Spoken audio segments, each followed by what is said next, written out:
नमस्कार।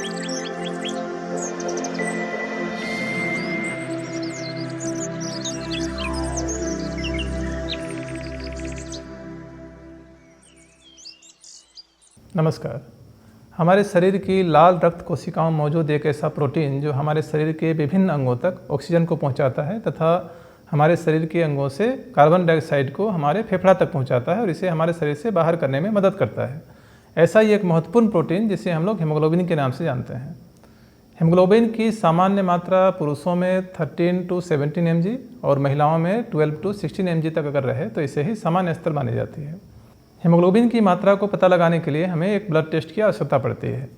हीमोग्लोबिन की कमी होना आजकल एक सामान्य सी समस्या हो गई है। मैं तो अपने पेशेंट्स में प्रायः देखता हूं कि उनके ब्लड रिपोर्ट में हीमोग्लोबिन की कमी ही होती है। एक्चुअल में हीमोग्लोबिन की कमी होने से कई तरह की समस्याएं होती हैं। कई बच्चे तो कुपोषण के शिकार हो रहे हैं और गर्भवती महिलाओं की स्थिति तो और अधिक गंभीर है। वास्तव में हीमोग्लोबिन की कमी होने से हमारे शरीर के रक्त प्रवाह में ऑक्सीजन की कमी हो जाती है, जिसके वजह से हमारे शरीर में ऊर्जा की भी कमी होने लगती है। इसके वजह से कभी कभी व्यक्ति बेहोश भी हो जाता है। ऐसे लोगों में अक्सर देखा जाता है कि जब बैठकर वो उठते हैं तो उनकी आंखों के सामने अंधेरा छा जाता है और उन्हें चक्कर भी आने की शिकायत होती है। ऐसे लोगों में सांस फूलने की भी एक शिकायत आती है। इस तरह से देखा जाए तो हीमोग्लोबिन की कमी होना हमारे स्वास्थ्य की दृष्टि से सही नहीं है। जहाँ तक हीमोग्लोबिन की कमी के लक्षणों की बात है तो इसमें घबराहट, चिड़चिड़ापन, सर में दर्द होना, आँखों के सामने अंधेरा छा जाना, अत्यधिक कमजोरी होना, बार बार थकान का महसूस करना, हाथ पैर में ठंडापन आना, चेहरे का निस्तेज हो जाना, इस तरह की समस्या प्रायः देखने में आती है। अगर कारणों की बात की जाए तो आनुवंशिक कारण के साथ साथ में शरीर के किसी भी भाग से रक्तस्राव का होना, किसी भी कारण से अगर हमारे शरीर से कहीं से रक्त का स्राव हो रहा हो तो ऐसे में हीमोग्लोबिन की मात्रा बहुत तेज़ी से कम होने लगती है। जैसे कि दांतों से खून आना या फिर महामारी के समय में महिलाओं में अत्यधिक रक्तस्राव का होना, किसी भी भाग में शरीर में चोट चपेट लगने के कारण से भी रक्त का स्राव होना, या फिर पेशाब से खून का आना, या फिर अन्य किसी भी कारण से अगर हमारे शरीर के किसी भी भाग से रक्त का स्राव हो रहा हो तो ऐसे में हीमोग्लोबिन की मात्रा हमारे शरीर में कम होने लगती है।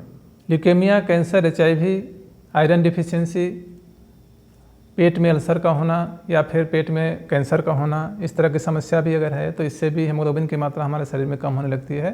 हाइपोथायरॉयडिज्म भी इसके लिए एक जिम्मेदार कारण हो सकता है। साथ में लीवर संबंधी अगर कोई इस तरह का समस्या हो या फिर कोई क्रोनिक डिजीज हो तो उससे भी हमारे शरीर में हीमोग्लोबिन की मात्रा बहुत तेज़ी से कम होने लगती है। सही व संतुलित भोजन का न मिलना या फिर पर्याप्त मात्रा में भोजन का न लेना भी हीमोग्लोबिन की मात्रा को बहुत तेज़ी से हमारे शरीर में कम करने लगता है। तो इस तरह की किसी भी प्रकार की समस्या अगर आपके साथ में हो तो ऐसे में आपको एक रक्त परीक्षण कराने की आवश्यकता है, जिससे पता चले कि आपके शरीर में हीमोग्लोबिन की मात्रा कितनी है। अगर इसकी मात्रा कम है तो हम लोगों को यहाँ से कुछ इसके उपाय करने की आवश्यकता है, जो मैं आपको आगे बता रहा हूँ। हीमोग्लोबिन की मात्रा को सही व संतुलित रखने के लिए सबसे पहले तो हम लोगों को अपने दैनिक जीवन में योग और प्राणायाम को अपनाना चाहिए। साथ में चाय, कॉफ़ी, कैफीन जैसे शराब जैसे तत्वों को या ऑयली स्पाइसी चीज़ों को, बाजारू डिब्बाबंद चीज़ों को, इस तरह की चीज़ों का सेवन हम लोग को यहाँ से बंद कर देना चाहिए। और प्राकृतिक रूप से हमारे भोजन में ऐसे अनेक पोषक तत्व होते हैं जो हमारे शरीर को पोषण देते हैं, साथ साथ में हमारे शरीर को शक्ति भी प्रदान करते हैं। तो हम लोग अगर अपने भोजन में थोड़ा बहुत परिवर्तन कर लें तो इससे भी हम अपने शरीर में हीमोग्लोबिन की मात्रा को सही व संतुलित रख सकते हैं। जैसे कि हम लोग अपने भोजन में विटामिन C से रिलेटेड फ्रूट्स की मात्रा को बढ़ा सकते हैं, जैसे कि ऑरेंज, नींबू, इस तरह की चीज़ों को। इससे हम लोग शरीर में हीमोग्लोबिन की मात्रा सही व संतुलित रहता है। साथ ही कुछ ऐसे फल हैं जिसको हम लोगों को उसके सीजन के अनुसार हम लोग को ज़रूर इसका इस्तेमाल करना चाहिए। जैसे कि आम में हीमोग्लोबिन की मात्रा को बढ़ाने की बहुत अधिक क्षमता होती है। ये हमारे शरीर को पोषण भी देता है और ये हमारे शरीर के लिए बहुत ही स्वास्थ्यवर्धक होता है। तो आम के सीजन में हम लोगों को पके हुए आम का सेवन अवश्य करना चाहिए। इससे हमारे शरीर में हीमोग्लोबिन की मात्रा और साथ साथ में अन्य पोषक तत्वों की मात्रा भी सही व संतुलित रहता है। उसी तरह से अमरूद का सेवन भी हीमोग्लोबिन की मात्रा को बढ़ाने में बहुत अधिक कारगर होता है। तो अमरूद का सेवन भी यहाँ से हम लोग कर सकते हैं। तो अमरूद में हम लोगों को ध्यान देना है कि अमरूद जितना पका हुआ रहेगा उतना ही हमारे शरीर के लिए फ़ायदेमंद होगा, और महिलाओं के लिए तो अमरूद विशेष रूप से फ़ायदेमंद होता है। इसी तरह से अंगूर का सेवन हम लोग कर सकते हैं। अगर हम लोग के शरीर में हीमोग्लोबिन की मात्रा कम है या हम लोग हीमोग्लोबिन की मात्रा को संतुलित रखना चाहते हैं तो अंगूर का नियमित सेवन करना चाहिए। अंगूर में आयरन की मात्रा होती है, तो ऐसे में वो हीमोग्लोबिन की मात्रा को सही व संतुलित रखने में काफ़ी हेल्प करता है हमारे शरीर को। ठीक उसी तरह से सेव का सेवन भी हम लोग कर सकते हैं। फल के रूप में सेव बहुत अधिक उपयोगी होता है। अगर हम लोग एक एप्पल भी डेली लेते हैं तो इससे हमारे शरीर में हेमोग्लोबिन की मात्रा संतुलित रह सकता है। इसी तरह से अनार का सेवन भी हेमोग्लोबिन की मात्रा को बढ़ाने के लिए काफ़ी उपयोगी हो सकता है। इसमें calcium, magnesium, vitamin C, iron जैसे पोषक तत्व होते हैं जो हमारे शरीर के लिए काफ़ी अधिक फायदेमंद हैं और विशेष रूप से हेमोग्लोबिन की मात्रा को बढ़ाने के लिए ये बहुत अधिक उपयोगी साबित हो सकते हैं। साथ ही हरी सब्जियों का सेवन हम लोगों को करना चाहिए, जिसमें कि विशेष रूप से पत्तेदार साग का सेवन करना चाहिए। कोई भी साग का सेवन हम लोग कर सकते हैं। सभी साग में आयरन की मात्रा होती है, तो ऐसे में अगर हम लोग नियमित रूप से साग का सेवन करें तो हमारे शरीर में हेमोग्लोबिन की मात्रा सही व संतुलित रह सकती है।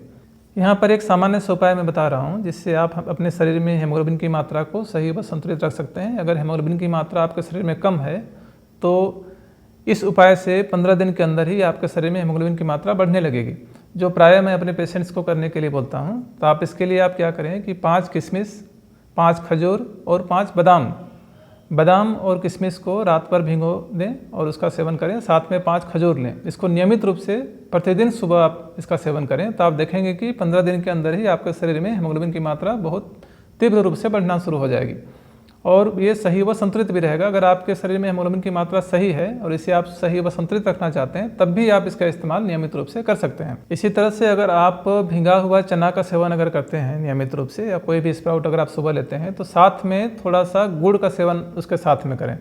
अगर गुड़ और चना का सेवन किया जाए नियमित रूप से तो आप देखेंगे कि आपके शरीर में हेमोग्लोबिन की मात्रा सही व संतुलित हो जाती है। उसी तरह से कुछ अन्य रूप से अगर आप तिल का सेवन भी करें किसी भी रूप में तो ये भी काफ़ी अधिक फायदेमंद होता है। इसी तरह से एक बहुत महत्वपूर्ण जो हेमोग्लोबिन की मात्रा को बढ़ाने में आपको हेल्प कर सकता है उस तरह का एक चीज़ है, वो है तुलसी। अगर तुलसी के पत्तों का सेवन अगर नियमित रूप से करेंगे, 5 तुलसी के पत्तों का सेवन थोड़ा सा गुड़ के साथ में, तो आप देखेंगे कि आपके शरीर में हेमोग्लोबिन की मात्रा बहुत तेज़ी से बढ़ने लगेगी। इसके लिए सुबह सुबह 5 तुलसी का पत्ता और थोड़ा सा गुड़, इसका सेवन आप नियमित रूप से कर सकते हैं। एक अन्य खाद्य वस्तु है जो इसको बढ़ाने में बहुत अधिक हेल्प करता है, वो है चुकंदर। चुकंदर में आयरन की मात्रा बहुत अधिक होती है, इसलिए अगर सलाद के रूप में अगर आप चुकंदर का सेवन करेंगे नियमित रूप से तो आप देखेंगे कि आपके शरीर में हेमोग्लोबिन की मात्रा बहुत तेज़ी से बढ़ रही है। और अगर नियमित रूप से आप चुकंदर का सेवन करते हैं तो आप देखेंगे कि आपके शरीर में हेमोग्लोबिन की मात्रा कम नहीं होगी। इसलिए किसी भी रूप में चुकंदर का सेवन आप नियमित रूप से कर सकते हैं। इन सब के अलावे आयुर्वेद में द्राक्षासव, मंडूर भस्म, त्रिफला गुगुल जैसी अनेक आयुर्वेदिक औषधियाँ आती हैं जिससे भी हम लोग अपने शरीर में हेमोग्लोबिन की मात्रा को सही व संतुलित रख सकते हैं। इनका सेवन भी हम लोग रोगी की अवस्था के आधार पर हम लोग करते हैं, तो इससे भी हमारे शरीर में हेमोग्लोबिन की मात्रा को सही व संतुलित रखा जा सकता है। पर यहाँ पर जैसा कि मैंने पहले बताया कि अनेक ऐसे पौष्टिक पोषक तत्व हमारे भोजन में भी होते हैं जिससे हम लोग अपने शरीर में हेमोग्लोबिन की मात्रा को सही व संतुलित रख सकते हैं। तो ऐसे ही कुछ पोषक तत्वों का हम लोगों को अपने दैनिक भोजन में उपयोग में लाना चाहिए जिससे हम लोग के शरीर में हेमोग्लोबिन की मात्रा सही व संतुलित रहे और हम लोग अपने शरीर को भी स्वस्थ रख सकें। धन्यवाद।